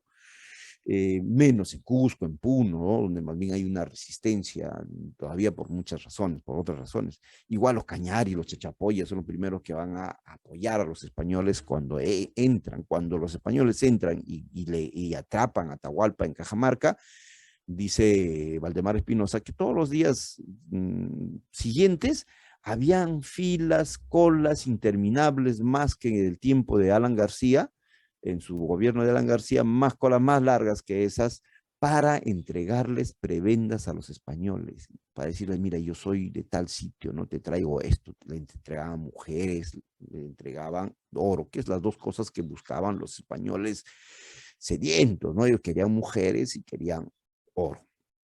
Y esas cosas ellos identificaron, entonces le llevaban oro, le llevaban mujeres. Pidiéndoles que por favor, pues, exterminaran a los incas porque estos habían sido muy malos. Entonces veamos esta situación, ¿no? Esta formación de nuestra sociedad andina siempre en litigios, en pleitos, en divergencias, en separaciones. No les gustaba estar bajo un solo poder. Y es por eso que vamos a hablar luego en este periodo de la autonomía, del fraccionalismo. Pero eso llevo después. Antes quería terminar con el asunto del antisuyo. ¿Qué pasa con el antisuyo? Los incas también intentaron tener presencia en el antisuyo, pero como les digo, consideraron que esas poblaciones eran primitivas y no valía la pena conquistarlos. Igual va a ser hacia el sur, hacia Chile, lo que hoy es Chile. No, se van a encontrar con los mapuches y estos lo van a considerar todavía en grado de desarrollo cultural muy, muy básico y ya no les va a interesar conquistarlos. No, además eran muy aguerridos también. Y más hacia el sur también, por el lado de Argentina, lo que hoy es Jujuy y toda esa zona, también van a encontrar, digamos, tribus, ¿no? Que ellos van a considerar muy atrasadas y no las van a conquistar. Que van a ser luego, más adelante, 100 años después, arrasadas por los colonialistas españoles, europeos que vienen. Tampoco se van a casar con ellos, ¿no? Con los Selkman, por ejemplo, los fueguinos. O sea, no, los van a arrasar y ya no existe nadie. Sí, hay algunos, ¿no? Que se hacen trabajos de investigación sobre los últimos Selkman, por ejemplo, son los pueblos más famosos de Argentina, que quedan pues unos 3, 4, creo, y los tienen así una cosa de reserva absoluta, a ver, tratando de que se reproduzca, una cosa así, ¿no? Bueno, pero por si acaso eso no sucede al norte, no sucede con los ingleses, ¿no? Los ingleses están asesinando a todos para asentarse ellos. Entonces ellos no están haciendo mestizaje, que es un punto fundamental que sí está sucediendo aquí en nuestro continente. Hacia el antisuyo, entonces, hay una separación y una tranquilidad de su propio desarrollo. O sea, los dejan que ellos tengan sus propios desarrollos, que son pues bastante, digamos, lentos, ¿no? No vamos a decir arcaicos, primitivos, ni nada, pero son bastante lentos, ¿no? Bastante autónomos. Por eso es que en el antisuyo tenemos la mayor variedad lingüística, porque entre ellos no les importaba juntarse, unirse, aliarse. Siempre había pugnas entre ellos, no se unían, era un pueblo pequeño, pero no se unían, ¿no? Entonces es por eso que tenemos ahí 45 idiomas, 47 idiomas, ¿no? Solo en la selva. De ahí, pues, las otras dos, ya es conocida, el quechua y el aymara, pero los otros 40 y tanto, porque tenemos más de 50 idiomas, están en la selva. Se han mantenido desde esos tiempos. Y así era también la sierra, hasta la presencia de los Guari primero y de los incas después. Con los Guari hay una masificación del aymara, ¿no? Y con los incas hay una masificación del quechua. Pero entonces había dialectos por sociedades. O sea, los mochicas hablaban el muchi, aquí en Lima también tenían sus propios idiomas, el coli, por ejemplo, ¿no? De donde va a venir el colique más adelante, hacia el sur, ni qué decir, está los puquina, el idioma puquina, el idioma uru, el idioma callahuaya, el idioma jacaru aquí al norte, en fin, decenas de idiomas, porque cada pueblo tiene su propio idioma, no estoy hablando de dialectos, estoy hablando de idiomas. Y lo quechua estaba pues en la sierra sur, lo que hoy día es Ica, Nazca probablemente eran quechuas, protoquechuas, y luego hacia el centro, ¿no? Hacia Huancavelica, hacia Junín, esa es la única zona quechua. De ahí va a pasar hacia el sur y luego los incas lo van a tomar como un idioma popular y un idioma para dominar. O sea, los incas no tienen nada que extrañarle a los romanos, por decir, ¿no? Que a cualquier país imperialista que al dominar impone su idioma, ¿se han dado cuenta o no? Por eso es que nosotros somos muy afanados en hablar inglés. Claro, que las dominaciones hoy en día pues no son así directas crueles como eran antaño, sino ahora son indirectas, ¿no? Ahora son de otra manera, son más inteligentes, ¿no? Pero igual, tenemos un dominio, un imperio que es Estados Unidos después en el siglo XX, después de que Inglaterra se derrumbara por causa de la Primera y la Segunda Guerra Mundial, ¿no? El que pierde en realidad es Inglaterra, porque Inglaterra al enfrentar estas guerras se baja se disminuye y quien se potencia va a ser Estados Unidos y luego Rusia, ¿no? Y ellos dos van a disputarse el mundo en el siglo XX y al final, bueno, ya sabemos que Estados Unidos va a tener más protagonismo hasta que ya probablemente las próximos décadas tal vez sea China quien es el que más apunta, ¿no? En fin, entonces no se tiene nada que envidiar a los otros imperialismos. Los imperialismos son imperialismos son las formas que hay de controlar, de explotar, de administrar, de organizar, de imponer. Entonces, eso es normal, eso es normal. Eso no hay forma de conquistar territorios si no haces eso. Y los mecanismos están, por ejemplo, en el idioma. Que hablen tu idioma. ¿Cómo los controlas? ¿Cómo los organizas? ¿Cómo los explotas si no hablas su idioma? Lo mejor es homogenizarlos a todos un solo idioma, ¿no es cierto? Entonces, la homogenización que hoy día tenemos del inglés para todo el mundo, por ejemplo, en el último mundial, en Rusia, a pesar de ser Rusia, se comunicaron todos en inglés. ¿Es cierto? O sea, tú hablabas inglés y podías estar muy bien en Rusia, porque todo el mundo, todos los que llegaban hablaban inglés. O sea, el inglés hoy día es el idioma puente. Por ejemplo, tengo un amigo que es chino, vino de la China, y luego, pucha, pero yo, la China, el idioma chino, ¿cómo me voy a entender, no? Cuando me lo mandaron para asesorarlo, porque el músico y estaba haciendo su tesis de doctorado en música, vino a ver grupos de música indígenas, ¿no? Campesinas. Entonces le digo, pero ¿cómo me voy a entender? Con chino, inglés, ya un poco, pero chino, ¿y ahora qué hacemos, no? ¿Cómo me entiendo? Pero llegó el chino y me dijo,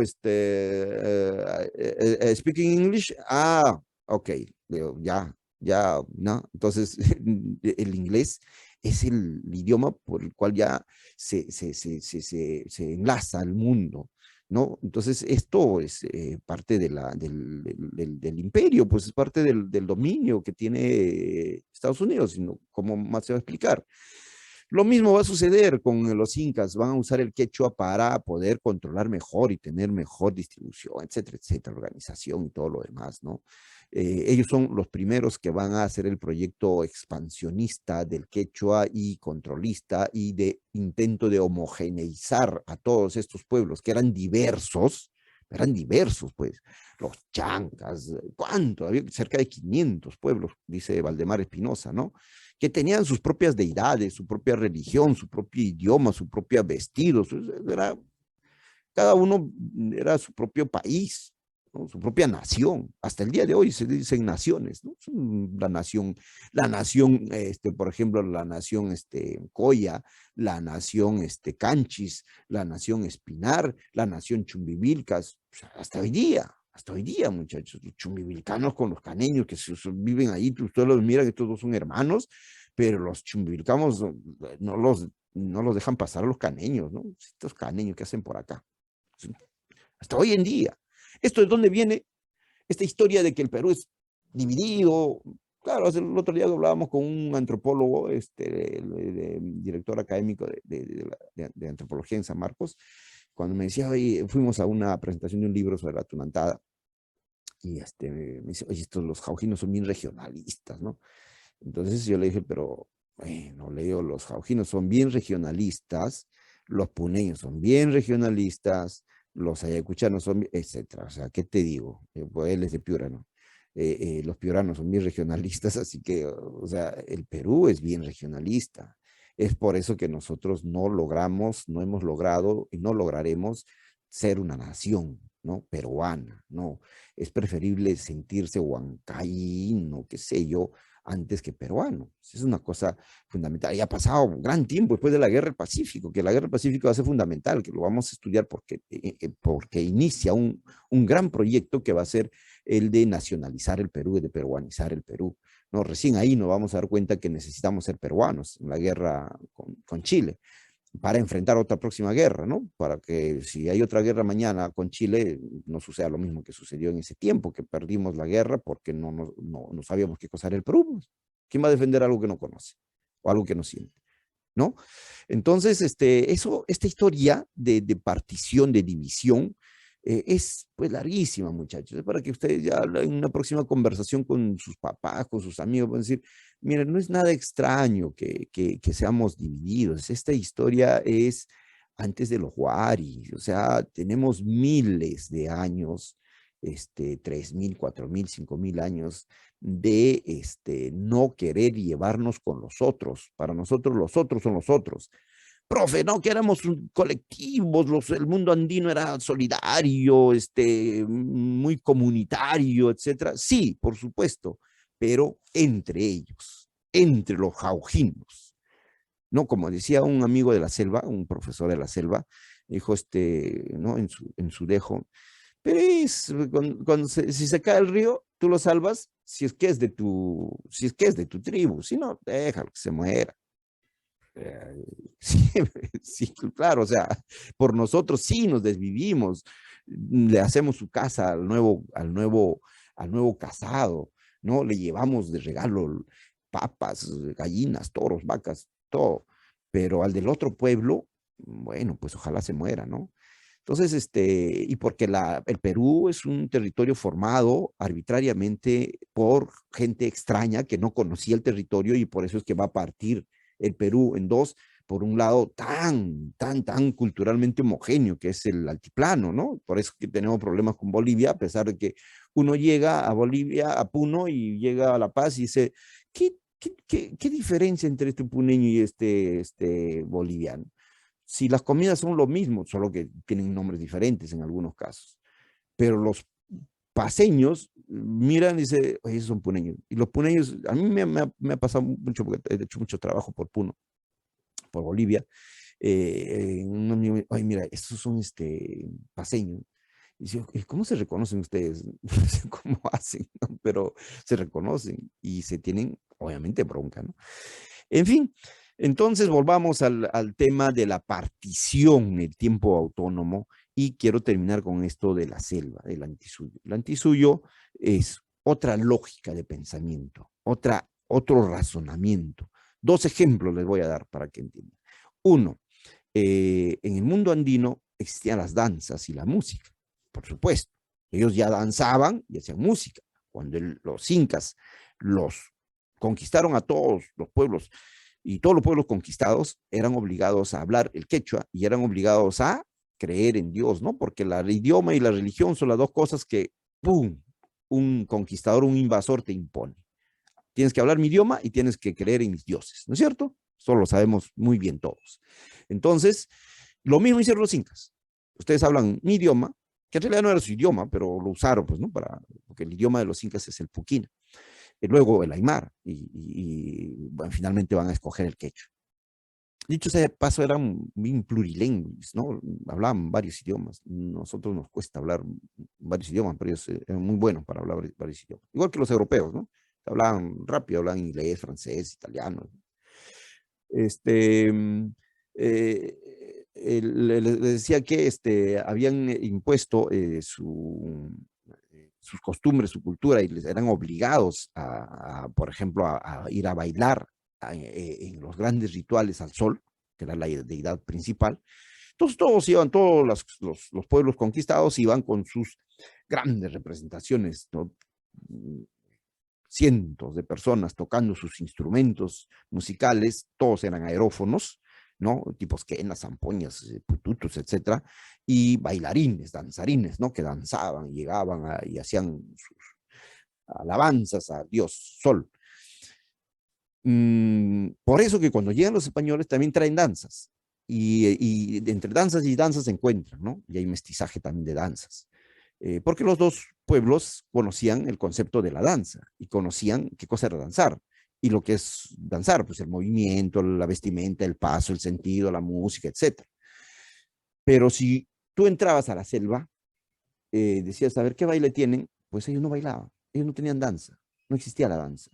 No danzaban, no sabían qué cosa es danzar, qué cosa es una coreografía. Coreografía, bailamos todos juntos acá, así, no.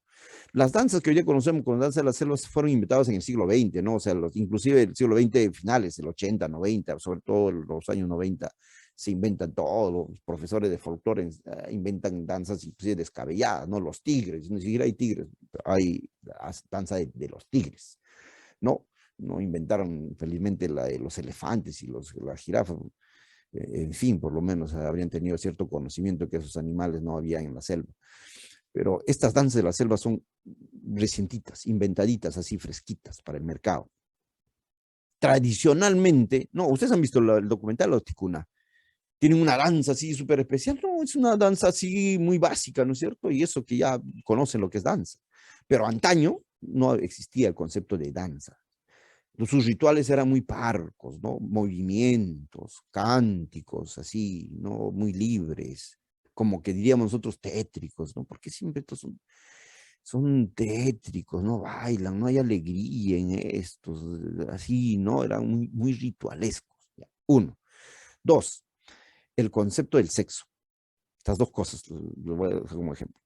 En la selva el sexo era, como en muchos lugares, ustedes vean documentales en Oceanía, en el África, por ejemplo, cómo es su sexualidad, es bastante impactante, ¿no? Por ejemplo, los pueblos de la Polinesia, hasta hacía unos años, vivían prácticamente en unas casas, ¿no? Los hombres, en otras las mujeres, cuando van creciendo, por ejemplo, los jovencitos, les hacen tener prácticas sexuales, van preparándolos. La mujer cuando ya va, la menstruación es importantísimo en todos estos aspectos.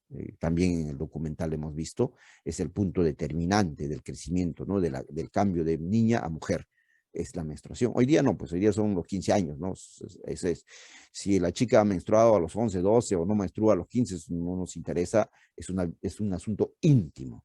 Pero en esos tiempos era público, porque en el mismo mundo andino era público, porque se celebraba su transformación. Estos puntos de transformación, que se llaman rituales de pasaje, siempre eran celebrados. Se celebra el nacimiento, es un ritual de pasaje. Se celebra el bautizo, es un ritual de pasaje.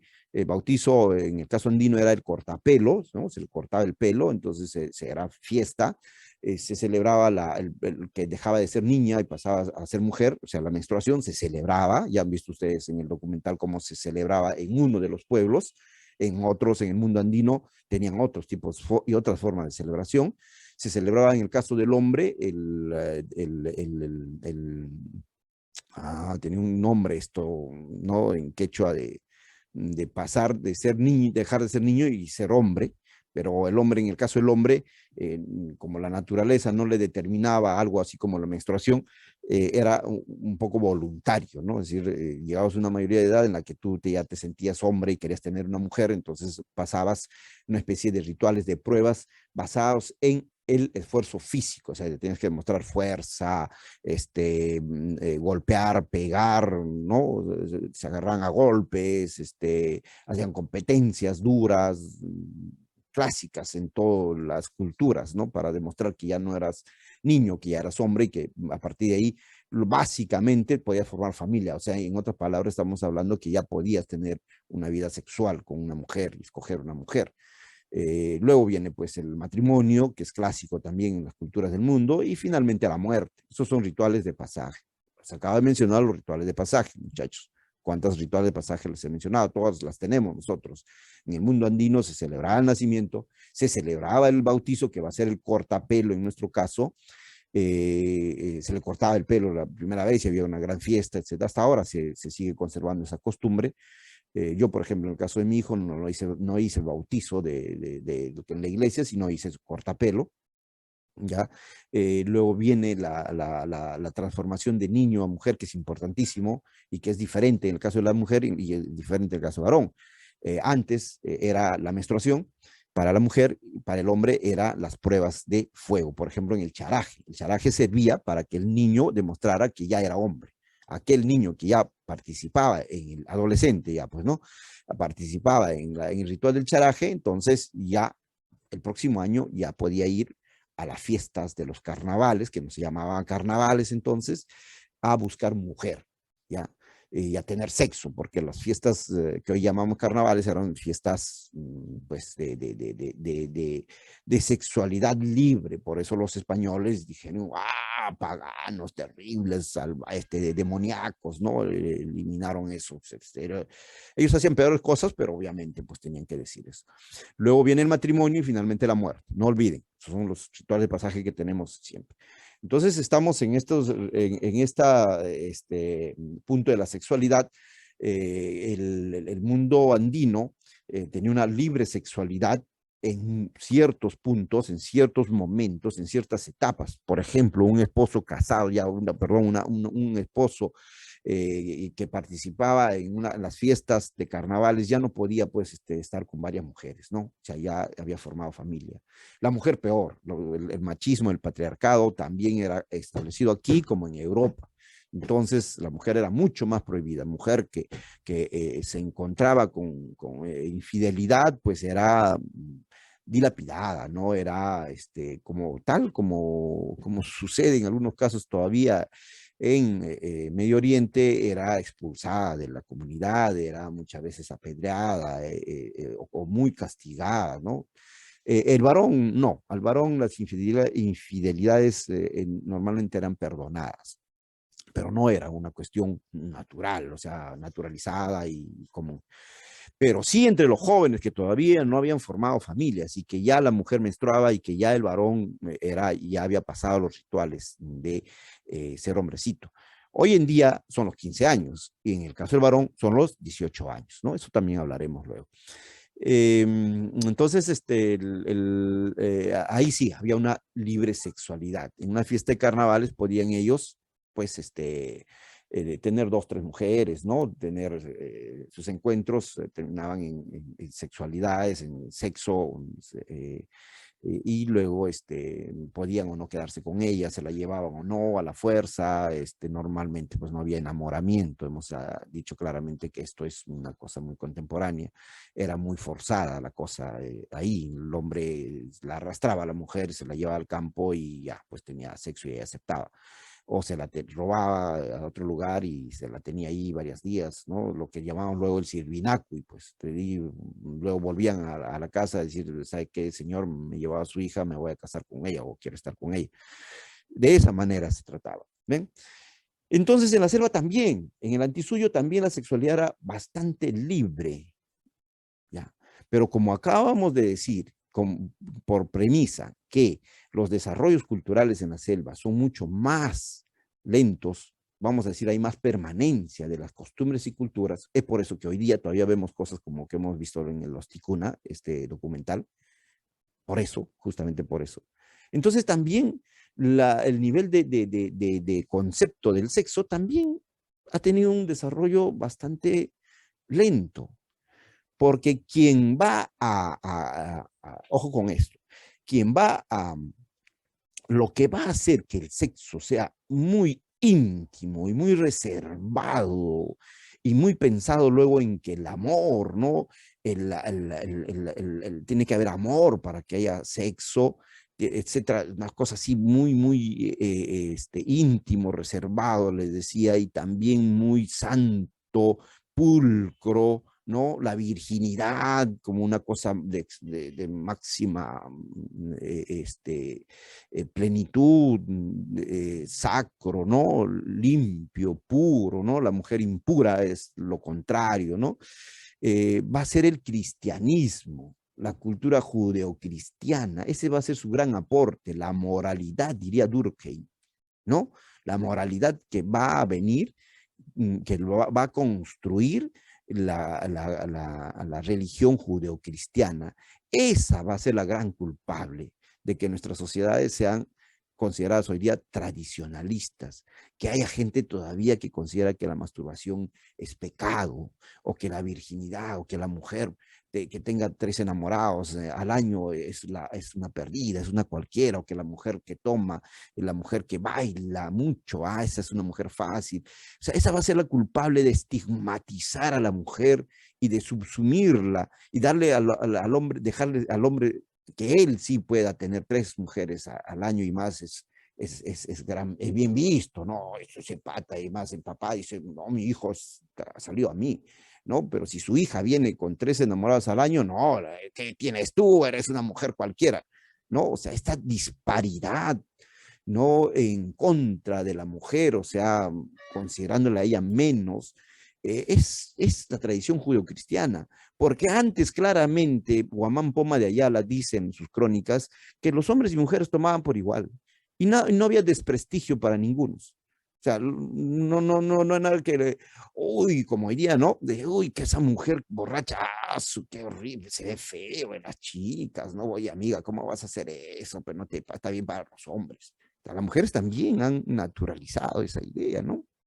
Entonces, estas cosas es una gran herencia judeocristiana, sobre todo el concepto del sexo como un asunto de moralidad e inmoralidad, de pecado y no pecado, de conservación de la pureza, ¿no? O sea, la mujer es la que paga el pato, ¿no? La mujer tiene que ser pura, el hombre no, el hombre es más, al contrario, al hombre el papá lo tiene que llevar, ¿no? ¿Sabes qué? Darle sus primeros pasos en la sexualidad, ¿no es cierto? Lo vamos a ver luego cuando hablemos de género, justamente género y sexualidad, vamos a ver esto más en profundidad, pero es un clásico, ustedes, si alguno de ustedes estará diciendo, sí, el profe tiene razón, yo he escuchado, yo he visto, me ha tocado, no me ha tocado, que el papá era el encargado, que dijo, ya estás grandecito, vamos a ir, ¿no? A un lugar ya para que ya te aprendas a ser hombre, ¿ya? ¿Qué cosas te están diciendo, no? Sí, muchachos, sí, chicas, y vamos a ver una película justamente que donde se ve claramente esto, ¿no? Hijo, tu regalo de promoción va a ser una gran cosa, ¡pum! Vamos a un prostíbulo, ¿no? Entonces, la sexualidad es complicada, desde entonces es complicada, porque la cristiandad no va a traer esa herencia, como es algo tan íntimo, no poder ni siquiera hablar con el papá ni con la mamá. ¿Cómo no les digo que acá no, me pongo rojo, 1000 de colores y voy a decir primero algo sobre sexo? No podemos hablar con nuestra familia. Y ahora que nuestra política educativa intentó poner la educación sexual en los colegios donde tampoco se habla, no, vinieron estos grandes grupos para mí, totalmente brutales a decir, con mis hijos no te metas, ¿no? Entonces, si no le hablan, y ellos dicen, no, de sexo le hablo yo, con mis hijos no te metas. Pero no les hablan de sexo. Y si les hablan de sexo, les hablan con la Biblia en la mano, o sea, una estupidez.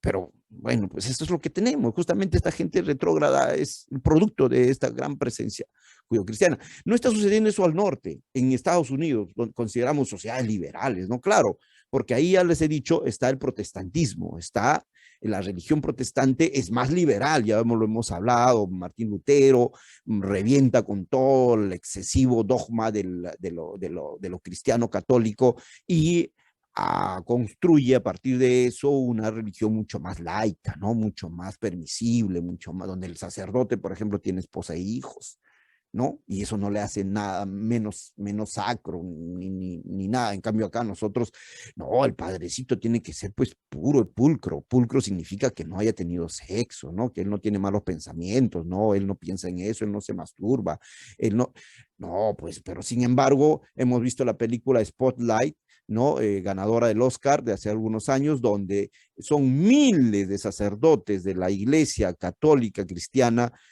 procesados por abusos sexuales infantiles a niños, ni siquiera a niñas, sino a niños. O sea, terrible la cosa no pinta nada bien. Entonces, esta idea del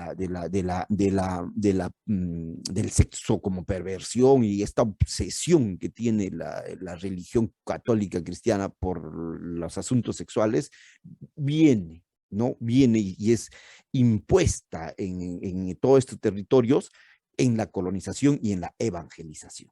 en este periodo de la colonia que vemos, ¿no? En la República van a venir las ideas ilustradas, que son ideas liberales. Entonces, ya en la República estamos nosotros en estos 200 años tratando de arreglar lo que malograron todo en el tiempo de la colonización, de la colonialidad. Estamos tratando de regresar, pues, ¿no? A su sitio. ¿Sabe qué? La mujer tiene espacio, la mujer también puede masturbarse, la mujer también puede tener varios parejas, que la virginidad es, etcétera, etcétera, ¿no? O sea, las ideas ilustradas nos han traído esta visión de la sexualidad y estamos tratando de esparcirlas con mucho problema porque tenemos una gran historia de colonización en este sentido. ¿Qué está pasando en la selva entonces finalmente? En la selva, como siempre ha sido inaccesible, sus desarrollos culturales hacen que, por ejemplo, su concepto de la sexualidad siga siendo más libre. Ya no es un asunto de vergüenza como es en el mundo serrano. Es por eso que en la película El Retablo, que les he recomendado que vean, pues a un homosexual lo detectan en los Andes y lo maltratan totalmente. ¿Qué cosa no es el homosexual en los Andes? Es la perversión hecho persona, ¿no? Ese pata te da mala suerte, es un endemoniado, es una mala persona. Es terrible, ¿no? Es terrible, ahí véanlo en la película. En la selva no.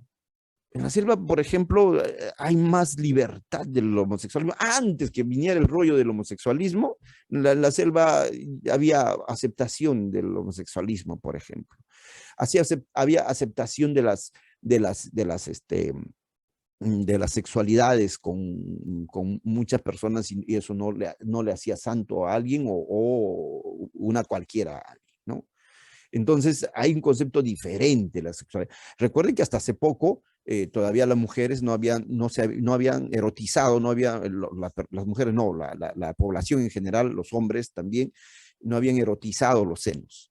Entonces las mujeres andaban con los senos libres, al aire. Ustedes lo han visto en muchas películas, documentales, qué sé yo, ¿no es cierto? Están al aire.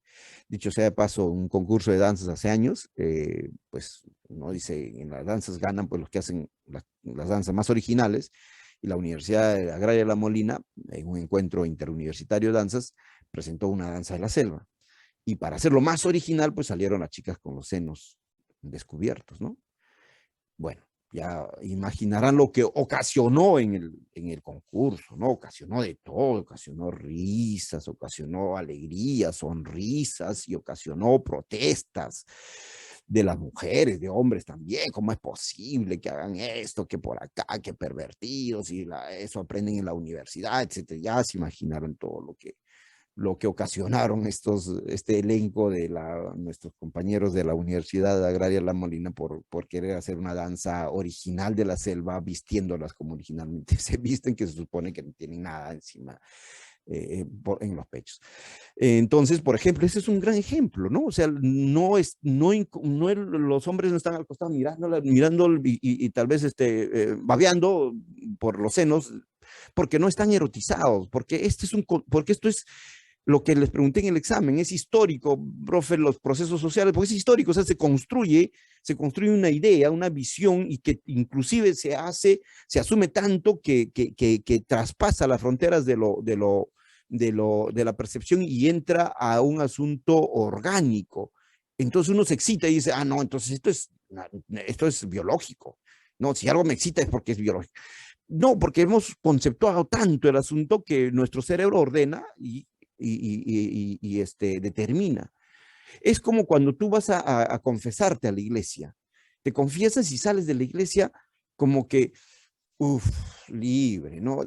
Me siento bien, no sabes lo bien que me ha hecho decirle al Padrecito todos mis pecados, ¿no? Me siento súper bien. En realidad algo ha cambiado, muchachos. Algo ha cambiado, que entres tú a esa iglesia y le digas al padre que de repente se está soñando, o durmiendo, o morboseándose con lo que le estabas contando, y preguntándote más cosas de repente de tus pecados, solo por chismosería, por intriga, realmente pecaminosa. ¿Y qué ha cambiado? ¿No? Pero sin embargo nosotros interiorizamos que sí, ha cambiado, me siento bien, me siento muy bien. Entonces eso es lo que va a pasar con la erotización y todas esas cosas.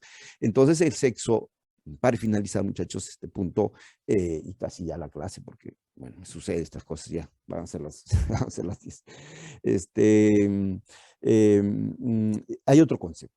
Eso va a explicar muchas cosas en la selva. Va a explicar, por ejemplo, el inicio temprano de la sexualidad, sobre todo en las poblaciones de la selva. Va a explicar los tempranos embarazos. Si revisamos el mapa de los embarazos adolescentes, la selva nos lleva de encuentro totalmente, ¿no? O sea, de 10 hay 6, 7, mientras que en Lima hay 1, 2, ¿no? O sea, va a ser altísimo los niveles. También va a haber esto que llaman el turismo sexual, mal llamado turismo sexual, ¿no? Solo en la selva. No hay turismo sexual no sé, en Cusco, ¿no? ¿Ya? Eso también hace que haya menos vergüenza respecto de la desnudez, porque también tiene que ver el clima, ¿no? El clima, por ejemplo, las señoras siguen teniendo un cuerpo bastante delgado, que es un poco el esquema de la estética, de la belleza de la mujer que nos traen los españoles y Occidente, y que coincide con la fisonomía de la mujer de la selva, ¿no? Una vez en la selva, estuvimos entre los, aquí en Oxapampa, están no olvidé el nombre los Yaneshas, y con mi amigo decimos, oye, vamos a preguntarle a esa chica que está yendo adelante, hay que alcanzarla, ¿no? Era una jovencita pues, de 15, 16 años, ¿no? Y cuando la alcanzamos, le digo, amiga, una pregunta, y das la vuelta y era una señora casi anciana, pero de espaldas, de lejos, pues una señorita de adolescente, ¿no? Pero una señora casi anciana, mayor de edad en Puno, pues es una señora gorda, con polleras, ¿no? Bien arrugada, y etcétera. Porque también el clima tiene mucho que ver, o sea, ahí el frío requiere que el organismo también tenga mucha más grasa para resistir, mientras que en la selva no, pues el clima, el sol y todo lo demás también está incidiendo en la anatomía. Bueno, es una pena que nos haya ganado el tiempo y me haya quedado en este punto, pero creo que vale la pena. Nuestra sociedad peruana va a pasar estas 3 etapas, que es la que vamos a ver la próxima semana muy rápidamente, con el periodo de la autonomía, cuáles son las cosas que la caractericen y que sobre todo están hoy en día, que hoy día encontramos. A veces la idea, yo no les voy a hacer historia pasada, ¿no? Que ya no funciona. Lo que vamos a hacer en sociología es ver qué cosas de ese tiempo hoy están presentes en la etapa autónoma, vale decir prehispánica. Luego, ahí está, ¿no? Luego en el periodo colonial, sí, porque el periodo colonial es lo que tenemos hoy en día, porque producto del periodo colonial es la constitución actual, hasta el concepto de belleza, hasta las cuestiones de la comida, ¿no? Una carapulcra, por ejemplo, es un mestizaje, ¿no? del chuño, de la papa y de los fideos, etcétera, etcétera, ¿ya? Y por supuesto ya entraremos al periodo republicano, que es mucho más actual, y sobre todo incidiremos en lo que fue la guerra del Pacífico, lo que significó para transformar nuestra sociedad, el indigenismo, que es importante, y este proyecto Estado-Nación fundamentalmente.